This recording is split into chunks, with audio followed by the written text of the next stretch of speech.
歡迎收聽新視角聽新聞，我係詩詩。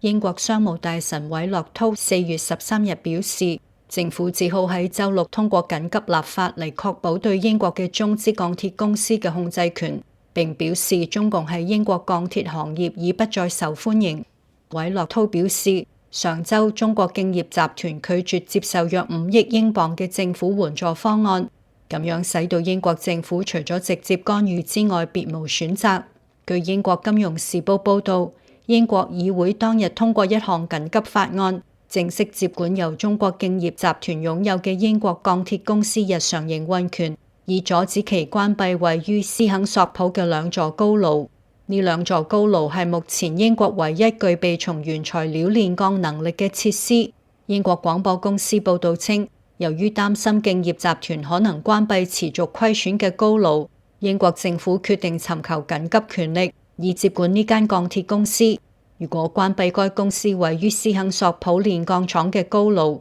英國就會成為7國集團中唯一冇利用礦鐵石、焦炭同其他原料生產所謂原生鋼嘅主要經濟體。換言之，即代表英國將永久喪失原鋼嘅製造能力，嚴重影響國內建築、運輸、軍工等產業。韋樂濤喺接受 Sky News 訪問時提到，喺全球大部分鋼鐵產業產能過剩、美國關稅挑戰日益嚴峻嘅背景下，敬業希望從中國進口鋼材，喺英國進行深度加工。韋樂濤表示，以前嘅英國政府天真地允許中國公司涉足英國嘅鋼鐵行業。佢補充話，敬業咁樣嘅大型工業公司同中國共產黨有直接聯繫，英國不能接受敬業嘅建議，其原因中國政府心知肚明。佢話必須要清楚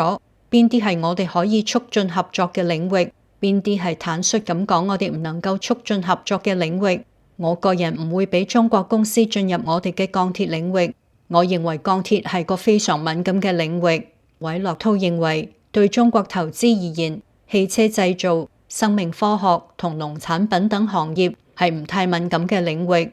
2020年喺英國鋼鐵公司無力還債，中國敬業集團趁機從英國政府手中收購咗該公司。工黨政府自2024年上台以嚟，加強咗同中國嘅交往，而在此之前，保守黨政府喺人權、香港問題上與中國關係緊張，仲曾因安全問題而限制投資。立法當日，英國首相施紀賢罕見咁喺復活節假期期間召開國會，呢次亦係自二戰以嚟僅有嘅第6次週六會議。法案喺執政工黨同部分反對黨支持下，迅速喺上下議院通過，並獲查理斯國王批准成為法律。根據新法，商業與貿易大臣韋樂濤獲授權全面接管企業營運，指導董事會同員工，確保約3000名工人薪金正常發放，並持續採購鐵礦球團、焦煤等高爐運作所需原料。英國鋼鐵公司原為國營企業，喺2019年破產，2020年被中國民營鋼鐵企業敬業集團收購。該公司投資超過12億英鎊進行重整，但因能源、環保成本上升，每日虧損高達70萬英鎊。此外，美國特朗普政府對進口鋼材徵收25%關稅，使企業經營壓力進一步上升。今年3月底，敬業集團宣布將關閉高爐，並隨後取消鐵礦球團採購，引發英國政府對產能中斷嘅高度警覺。為挽救局勢，英國政府曾提出5億英鎊援助方案，協助企業轉型為低碳電爐製鋼模式，並提供原料補貼。但敬業集團最終以模式不可持續為由拒絕。韋樂濤向議員表示，鋼鐵係英國工業實力嘅核心，更係國家安全同全球強國地位嘅根基。自2024年7月上任以嚟，工黨政府將基礎建設列為核心施政項目，包括機場、鐵路同住宅建設，對鋼鐵需求可望大幅增加。因此，維持本土原鋼生產能力已被視為政府必須優先捍衛嘅戰略資產。目前敬業集團雖然保有所有權，但其在企業管理中嘅角色尚未明朗。若違反新法規，恐將面臨法律制裁。事實上，多年嚟，中共當局喺中國一直實行一項產能置換制度。對鋼鐵業而言，即企業喺建設新鋼鐵廠時，必須去除一定數量嘅現有老舊產能。而中共工信部喺去年一份聲明中表示，自8月23日開始，該規定不再適用，並稱當局將制定替代方案。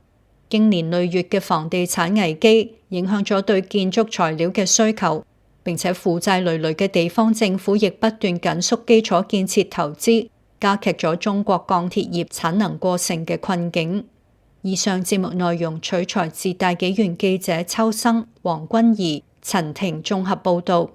今次嘅新視覺聽新聞就到呢度，請記得訂閱、點讚。本節目粵語版部分內容已加入大紀元嘅 Patreon， 亦請大家多多支持。喂，睇完咪走住啊！記得 like 啦、subscribe 啦，同埋撳鐘仔先，撐我哋撐真相啊嘛〜